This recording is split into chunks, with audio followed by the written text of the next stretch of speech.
जी हां, हम आपको बता दें कि गोरखपुर पूर्वांचल गणपति महोत्सव समिति कच्ची बाग में गणपति महाराज के 9वें दिन विशाल भंडारे का आयोजन हुआ, जिसमें भारी संख्या में भक्तों का उमड़ा जनसैलाब। इस दौरान समिति के अध्यक्ष मनीष जैन ने बताया कि गणपति महोत्सव के तत्वावधान में आयोजित विशाल भंडारे में लगभग 10,000 के आसपास भक्तों ने लिया भंडारे का प्रसाद। आइए सुनते समिति के अध्यक्ष मनीष जैन को।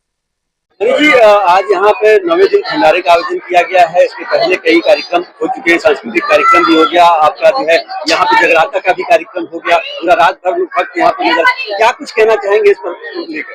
देखिए, ये हमारे कच्ची बाग के महाराज का आशीर्वाद है कि यहाँ आकर के प्रतिदिन हजारों की संख्या में श्रद्धालु भक्त आकर के भगवान को प्रसाद चढ़ा करके, भगवान का प्रसाद पा करके भगवान का आशीर्वाद लेकर के जाते हैं। उनका ये मानना है और यही सच भी है, ये मैंने महसूस किया है कि यहाँ जो आया उसने अपनी मनोकामना भगवान से मांगी और उसको भगवान ने पूरा जरूर किया है।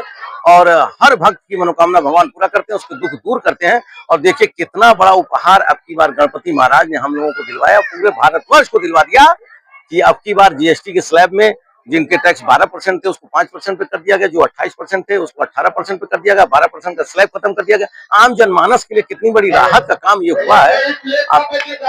आप देख रहे हैं जिस तरीके से गणपति महाराज के पूजा का फल मिलता है, उस तरीके से गणपति महाराज ने अपना आशीर्वाद पूरे हर भक्त के ऊपर दे दिया कि हर सामान का दाम सस्ता हो जाएगा। अब त्योहारों का श्रृंखला आरंभ हो गया है। अब जो भी कोई खरीदारी करेगा बाजार में अपने पर्व को, त्योहार को अच्छे से मनाएगा और चीजें सस्ती हो जाएंगी तो उनको बहुत ही अच्छे तरीके से आनंद भी ले सकेंगे। हमारे गणपति महाराज ने बिना कुछ मांगे ही इतनी बड़ी हम लोगों को जो है उपहार स्वरूप चीज दे दी है कि जीएसटी के स्लैब में इतनी बड़ी टैक्स कटौती गवर्नमेंट ने जो करी, उसके लिए मैं आदरणीय प्रधानमंत्री श्री नरेंद्र मोदी जी को और आदरणीय हमारी वित्त मंत्री श्री निर्मला सीतारमण जी को हृदय से धन्यवाद देना चाहूंगा।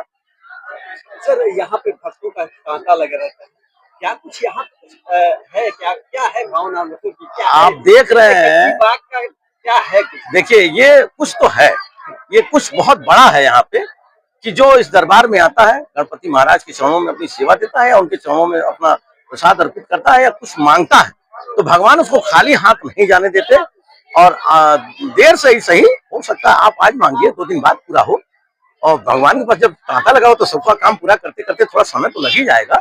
तो इसलिए हम लोगों ने जो पत्र की भी व्यवस्था कर दिया कि भाई देखिए, अगर आकर के भगवान के पास मांगने के लिए आपका समय नहीं बचे, मंच पे आए, आप आगे चले गए, कहीं भीड़ होने के कारण पत्र पे लिख करके आप अपना भगवान का 1108 नाम लिख करके और उसके बाद भगवान को अपनी समस्या, अपना दुख बता करके या अपनी मनोकामना मांग करके भगवान के चरणों में अर्पित कर दीजिए।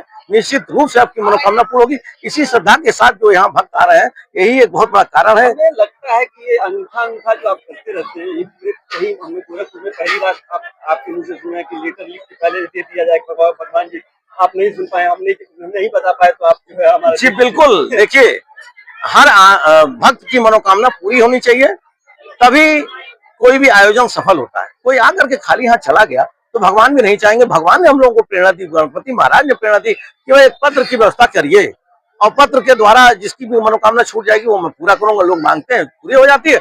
जिसका फिर भी कुछ नहीं बन पाया काम तो अपना पत्र लिख करके भगवान के चरणों में अपने प्रार्थना लगा दी, निश्चित रूप से उसकी प्रार्थना पूरी होती, भगवान उसकी मनोकामना पूरी करते हैं। यही एक यहाँ का बहुत ही दिव्य और अनोखा यहाँ का आयोजन है और इसी के कारण से यहाँ के आने वाले लोग इस बात को मानकर किसी श्रद्धा के साथ आते हैं, भगवान से भरपूर आशीर्वाद लेकर के जाते हैं।